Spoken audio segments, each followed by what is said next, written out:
Morning, Ralph. Morning, Sam.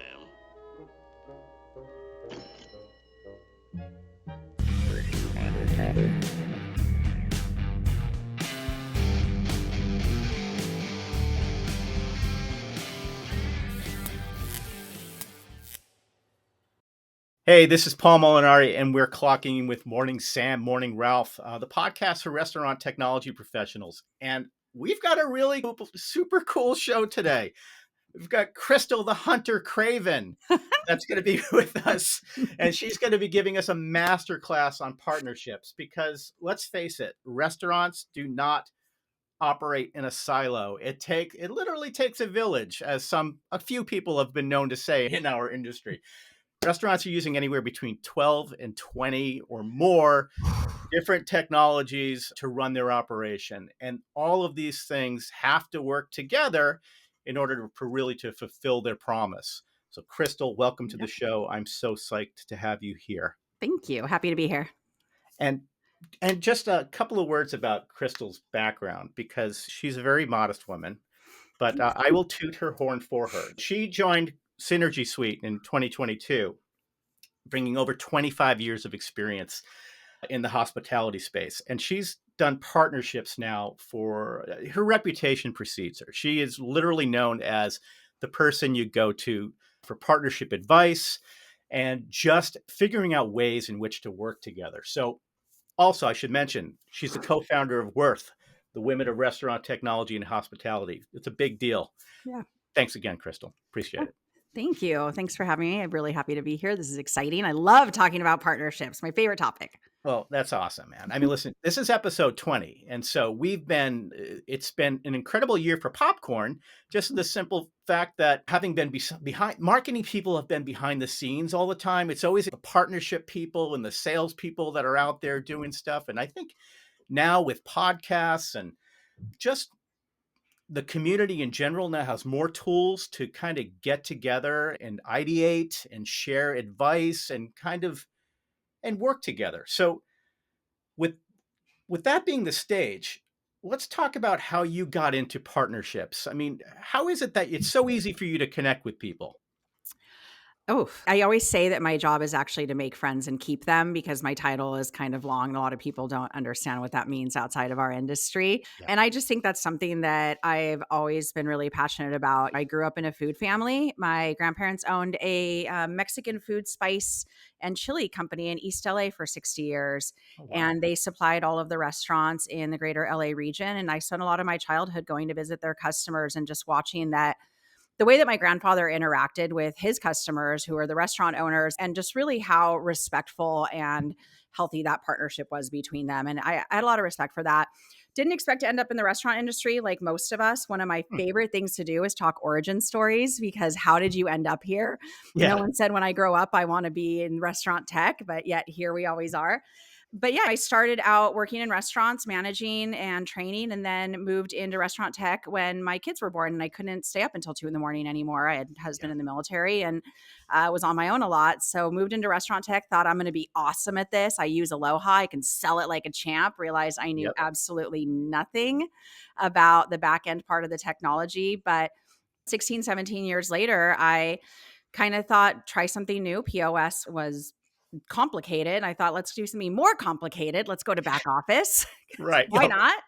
And ended up at SynergySuite as a sales exec. I loved the people. It's why I went there. It's such a good company. The people that work there are amazing. And I just wanted to work with them, right? Sometimes you take jobs because you want to work with the people there. Yeah. And ended up at SynergySuite. And we realized very quickly that we needed to really focus on partnerships for a multitude of reasons that I'm sure we'll get into. And it just felt like a natural role for me. So I've been doing it for about 2 years and I just love what I do. That's awesome. Well, that's great. Yeah. SynergySuite, amazing company, great competitors, by the way. I competed with SynergySuite for almost a decade. Awesome stuff. Sorry. No, it was all good. You hit the nail on the head, though, with regard, because, back office, complicated, lots of moving parts, lots of different cogs in the machine. Can you explain for the audience, like, why the partnership role inside of a company like SynergySuite or really any other back office, or why is partnership such an important part of the equation? Well, I think you have 2 ways to look at it. One is you're a vendor and you need to grow your business, and the traditional approach that a lot of vendors take is get somebody who right out of college, pay them 35 grand a year and tell them to make 100 calls a day. Yeah. And that's not how people buy. People buy by going to trade shows. That's a great place to do research. But mostly they buy by asking their friends who are in the industry, who do you like working with? Who is good to you? But they also ask their vendors. They ask their POS vendors. They ask their other favorite vendors, who do you like working with? Who do you partner well with? And that is a really big source of lead gen for a lot of Mm. companies, much more than having somebody make 100 calls and just hope that someone will set a meeting with them, right? And especially people who haven't been in our industry. So that's just from a pure revenue standpoint, why partnerships are so important. 40% of our pipeline comes from partnerships directly, and the other portion's really highly weighted on trade shows. That's where we spend a lot of our efforts. But from a technical standpoint, to your point, nobody exists in a silo. You have to work with your partners, and customers don't know what to ask. Even if they're Right. really technically skilled, the question is usually so basic. Do you integrate with XYZ? And then you say, yes, we integrate with XYZ. And they go, great, check that off the list on the RFP. Let's move on. But that's never the case. There's always so much more to what those integration and those technical relationships are. And you really need a good quarterback who can help manage that between partners and internally at your company. And I think that's why it's so important. Yeah, that's right.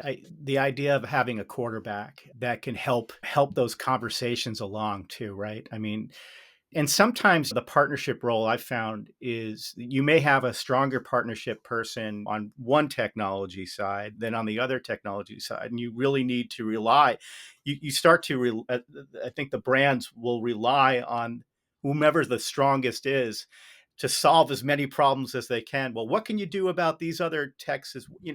And so just by the simple fact that part of your role is to be a quarterback, is to help shepherd these things along, make the connections. You probably find yourself at having inside of a lot of conversations that maybe you didn't bank on when you first started talking to these brands. No, not at all. I didn't expect it simply because the conversations I have can range everything from multi-month projects working with new POS partners. I mean, those are pretty big integrations for us, and Yeah. there's a lot of stages around that. But even looking at strategic partners, and that's something that I'd love to talk about because we have strategic partners that have nothing to do with our technology. Some of Hmm. them are strategic from the standpoint of we both compete against entities that have both products, right? So, for Okay. example, we've done events with Patronics. We don't integrate with Loyalty, but they have a competitor that is owned by the competitor that we have. So, let's meet up. Let's do some contact sharing.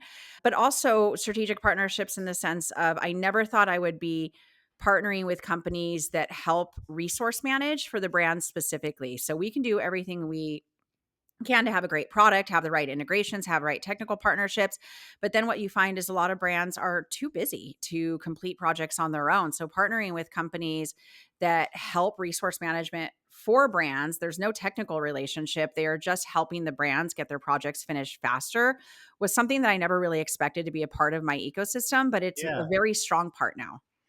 That's really interesting, actually. So you're working with there are companies out. You feel free to say company names. We can name Sure. names Yeah. here. So I love 5 and 5. They are just one, they're cool people, right? And Yeah. and quite frankly, that's my number one requirement for a partner is do I want to talk to you regularly? Because if I don't, it's going to be hard.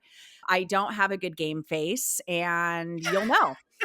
And so it's and I'm really low filtered. So what I love about 5 and 5 is the way that if you're trying to roll out SynergySuite, there's a lot of work that the company has to do that we can't do for you, right? We have a great Right. implementation team, but you need to put your recipes in. We need to understand all of your mapping for your accounts. I mean, there's so many different pieces of implementing back office, but every single person in that company, be it HR with the people part of it, supply chain, culinary, they all have day-to-day jobs. And a lot of times, as much as they want to get to the finish line with the project, They Yeah. just don't have the time. So partnering with companies like 5 and 5 or Honor Built or CIS, who are all people we work with, they can really come in and help manage that piece for the customer. They understand our technology enough to help it get there.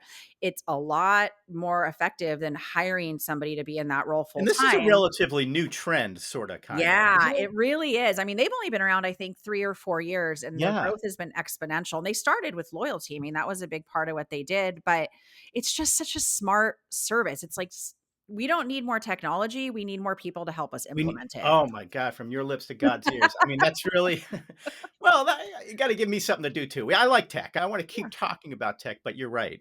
It takes people to Yeah. make it happen. And so on that note, from your perspective, what makes a successful tech partnership? Is it the people? Is it the technology? What are the ingredients?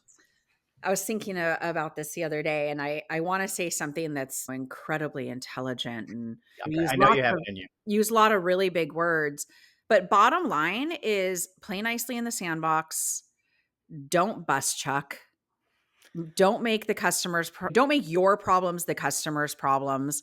Work collaboratively to the same goal of taking care of your customer. I mean, everything else sort of falls underneath that, and I Yeah, think that is really the key piece. I mean, there's a lot of other parts. There's sometimes with us, the way that we've built our menu database might be a little different than the POS's modifier database, right? So we're right. going to have to meet in the middle. We're going to have to determine what's the easiest way to get a cashier to run through the menu flow from a speed of service standpoint while still doing accurate inventory depletion. And sometimes those things kind of butt heads with each other. But if you're taking those conversations offline and not having to involve the customer because it's really about the way that you're setting up your systems and trying to find solutions that work for both of you, that's a good partner. And then you come back to the customer and you say, "Hey, we have a couple of solutions. This is what we think is going to work." And you get their buy off on it. And the customer goes, "Wow, thanks for not pulling me into 5 hours of conversations about something that is your problem, not mine." Right. And I think that's really important. Well, yeah, it's true. I think in our industry, it kind of always comes back to it's hospitality, stupid. It's let's act the same way that treat others the way that we expect to be treated ourselves. Yeah. Much. So there, I'm finding a lot of there are a lot of different tools out there now too. Never mind the companies that have sprouted to help integrations and partnerships hum along.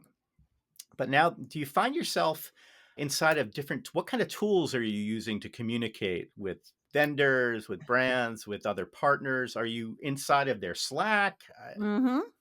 Very much. That's actually a really big one for us. We maintain Slack channels with all of our partners, and they're so useful. I mean, sometimes it's a technical question that you can go to that channel versus having to go through this typical support channels a lot of people have. And not every partner has like an API support or a partner support. A lot of times it'll go through the standard support channel with your customer tickets as well. So having something where you can just get a quick answer, but we have Slack channels where we do things like, "Hey, I have a customer I might want to send your way. Do you have this piece of functionality, or can you help me solve this problem? Or do you have any advice on how to handle this from your standpoint?" So Slack is just such an easy way to communicate interdepartmentally between sales and dev and every other thing Yeah, that you need to do. We also, for us, from a project implementation standpoint, invite our customers into our project management software. There's often pieces that involve them that we want to have exposure so that they understand like the overall scope of what we need to do and kind of mhm, how our work with them can create a backlog and other steps that we need to take. And then there's some really interesting go to market tools, which I'm not really on board with yet, but I do know that a lot of people use them. So Crossbeam, Reveal, account mapping. yeah. We're a small team. I would love somebody to be able to spend time on that, but I am so old fashioned. I pick up the phone. I pick up the Well, phone I think and you can overcomplicate things. What? yeah. Technology being overcomplicated? No. You've worked with many partners, and what's some of the things that kind of separate the good ones from the meh ones? Is it the ones that don't complicate things, or is it it's just the ones that are available? I mean, what's the secret sauce to a good partnership? I think mutual respect and mutual goals are really a big part of it. And Yeah. I had such an excellent experience going through a POS integration, and who says that, right? Like I had such a great experience when we rolled out Friendlies with Bricks Holdings. There was a piece where this is a legacy brand, so we needed to ask the POS partner in that case to give us an enormous amount of data. And we thought it was a simple ask, but it wasn't. It was a huge call load for them. And so they came back and they just said, let's figure out a way to make this work. Let's be organized. Let's put this on a schedule. We'll do data dumps, historical data over time. And it was very inconvenient for them, but they understand the value of it and they were willing to do the work. And they just put some boundaries and parameters around how to interact with that and put it on a schedule. And that was incredibly respectful. Sure, we'll do it that way. That works for us. And then as we moved through, we had regular calls with them. And then we would go to the customer with our shared findings. It was just such a really great partnership experience, Yeah. multi threaded. It worked well. And at the end of the day, we were able to roll out the customer in a small amount of time. They were very happy. As a matter of fact, we won best customer service at their annual conference this year. I mean, that says a lot Congratulations. about, thanks. That says a lot about the type of partner we were to everybody else in their ecosystem and how we worked out, but it also got them to the finish line faster because of that. And Yeah. I don't think I sent enough. I mean, I probably sent 20 just emails saying, thank you. Thank you for making this easy for us to do our job and respecting the fact that we have a role to play here too. And the customer has chosen to work with us as well. It was just Yeah. such a really positive experience. And it isn't always like that. No, it isn't always like that. But it's a two-way street too, right? So you do need a client that is communicative. Yeah. And so it's not just what are the partners that you're working with to make this happen and the client gets away scot-free. They literally have to put an equal and sometimes perhaps even more effort behind it because there are stakeholders behind the scenes that you never even get to see. I think you're allowed to tell people they're behaving badly. Hmm. I really do. I mean, the customer is always your priority, Yeah, but they're not always treating you the way that is effective in your working relationship. And I think right. you're allowed to set some boundaries with everybody involved in the process that are fair and respectful. But Yeah. I think that's valid because being pitted against each other never works. And I don't like playing that game. And I No, think well, it's but fair to that's say the that. thing. I think the reason why you're successful and why other partner professionals are successful is because you can play that role, right? You Yeah. can do that. You can speak your mind and they'll Sure. respect you for it because you're the expert. You're the one, you've done this. It's the vendor, pardon me, the brand is not, it's not their day job to make sure all of the parties are happy and moving smoothly No. and like they have their responsibilities. They're really kind of banking on you to be that back to the quarterback. Yeah, very much. Yeah. But yeah, you have every right in the world to put your fist down and say, "No, hey, knock it off." I think if you say it with a smile and with a certain Yeah. amount of respect, you can get away with a lot Yeah. more than you think. People I mean, the whole flies and honey thing is so true, and I sometimes Yeah. I hear people speak, I'm like, "Come on, guys, there's such a better way to do this." There was a comedian on the other day that I'm in Boston, and there was this guy that was making fun of New Englanders, and he was saying, "The one thing you say to your kids is like, knock it off. Hey, knock it off." And then Mhm. then you say to them, "Oh, keep it up. Keep it up. Keep it up. Knock it off. Keep it up. Go ahead. Keep it up." Oh, I would have loved that. My dad was from New York, so I got a very similar upbringing in terms of how things were said to me. One of the things my dad said to me all the time, which is actually a Bill Belichick quote, but he said it in his own way when I was younger, was do your job. And I mean, I love these 3-word missives, right? Like you don't need to say too Right. much. Just do your job, knock it off, keep it up. Like you'll see, like they're effective. So do your job. That's my Do your favorite thing. I tell job. my kids that all the time. Do your job. Speaking about doing our jobs, and one of the things that I love about this space is that it is always changing, and you seem to always have to be on top of it. Just to right now, naturally, of course, we're talking about AI, and I don't think that that's the bright shiny object. I personally think that is the game changer. That is, and when you're, how much now are you are you running into AI solutions and how much of your time now is being spent in some ways maybe even fielding calls from AI companies and new technology companies out there that want to partner with you and your company and their AI. They're new on the block. They don't necessarily even know what's up, but they know that you're a player. Sure, I do get those a lot. First of all, I can say just because you can build it doesn't mean you should. Hmm. So I get a lot of calls from companies that have very microscopic point solutions that have a cost attached to them that don't really solve anything. They're super cool, but you're not solving my customers' problems. It doesn't make sense. And then internally, when it comes to AI, I mean, we're doing some really great things with machine learning and AI, depending on how you want to call it, and depending who in my company doesn't want me to say AI versus machine learning.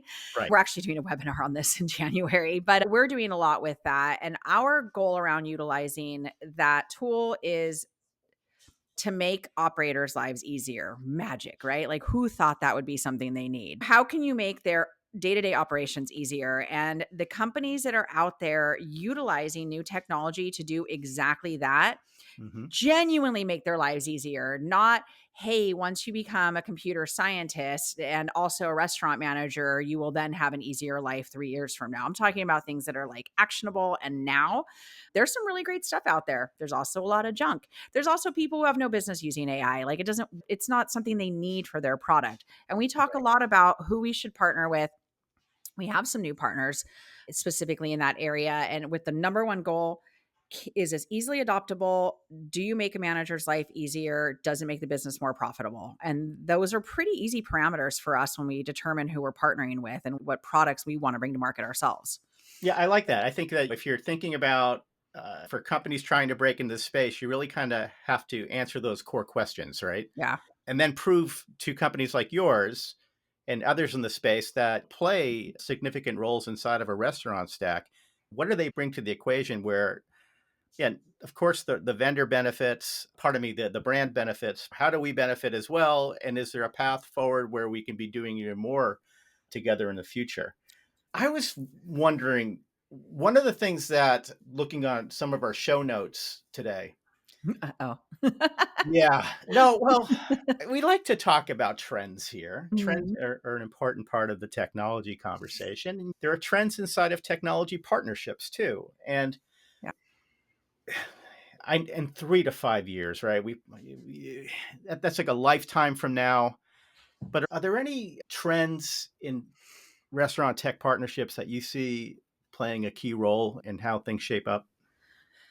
Yeah, actually, I do. And I don't think I'm smart enough to really know how to forecast what that looks like technically, but I know what the need is, if that makes sense. Yeah, you're in the Um, right room here. I remember selling Aloha 16 years ago.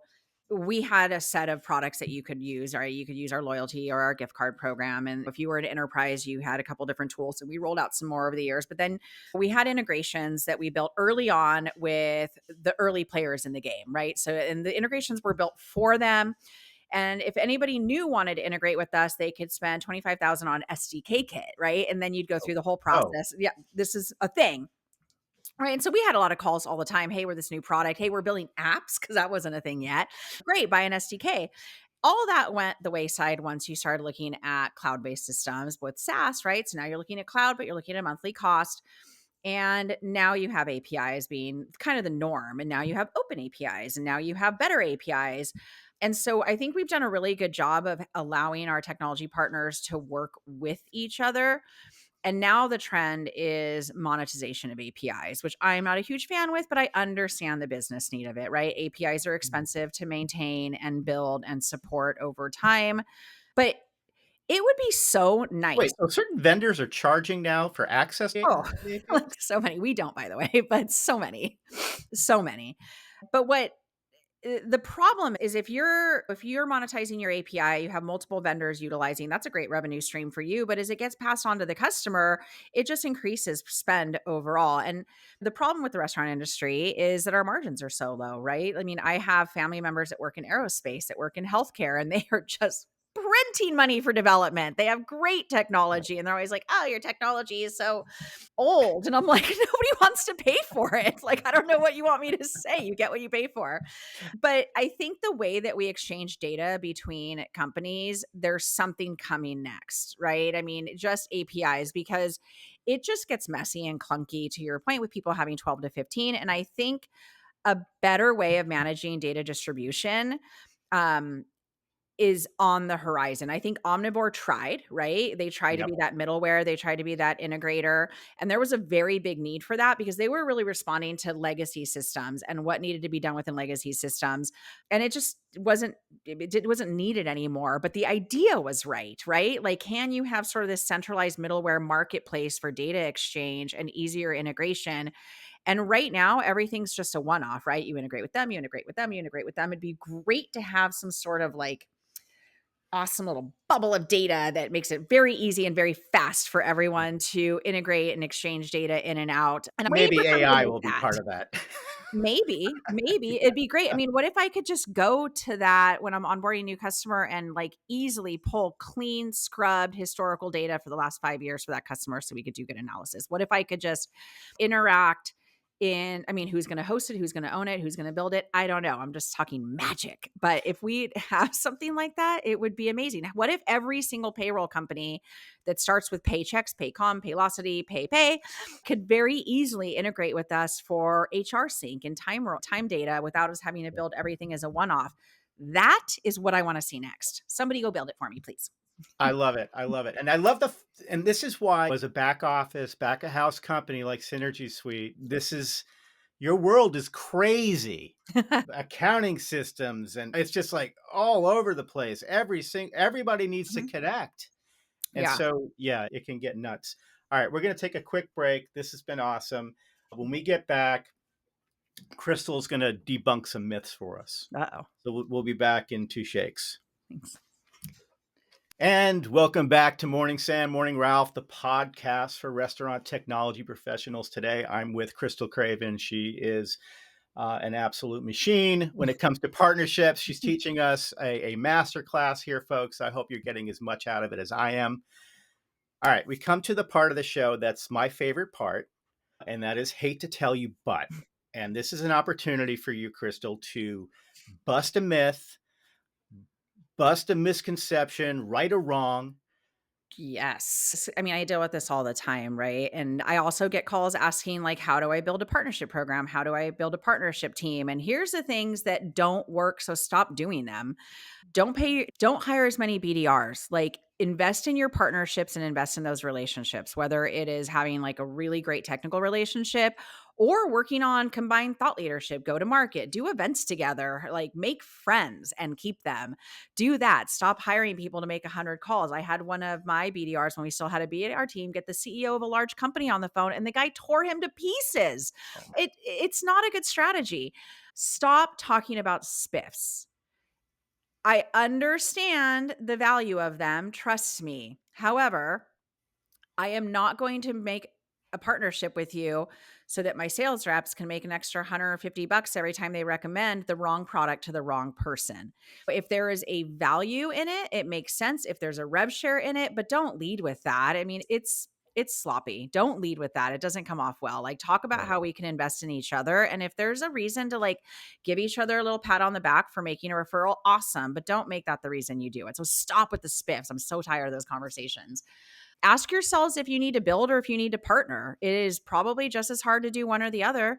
So if a product is going to sideline your core product or what you're trying to do as a technology, partner, don't build. Find a way to have better APIs and partner with these products. Your tiny percentage of that market share isn't going to be worth not being as good at it as somebody else could be. That's a I big love it. one. That's absolutely huge. I love it. Listen, on this show, we also like to name names. So obviously, Synergy Suite's got a killer partnership program. Give me two or three other companies that you think have a really great partnership program. Well, I know that they're not doing a lot right now, but Revel had a great partnership program. Michael Mm, Manlapis was our VP of partnerships, and he ran such a strong team, such a strong team. Stephen Lee was an amazing asset there. sweet. Yeah, totally. Right. Everyone loves Slee. I don't know if they just did it right. Right. They had all the resources and they just approached everything incredibly well. I loved working with them. We have a good relationship, like I said, with 5 and 5. I mean, that is just an Yeah. asset people you should know and you should work with. Yeah. Well, in terms of build versus partner, we're partnering with a lot of AI tools like Nomad Go or TimeForge and other problem solvers that are do a really good job of partnering with you.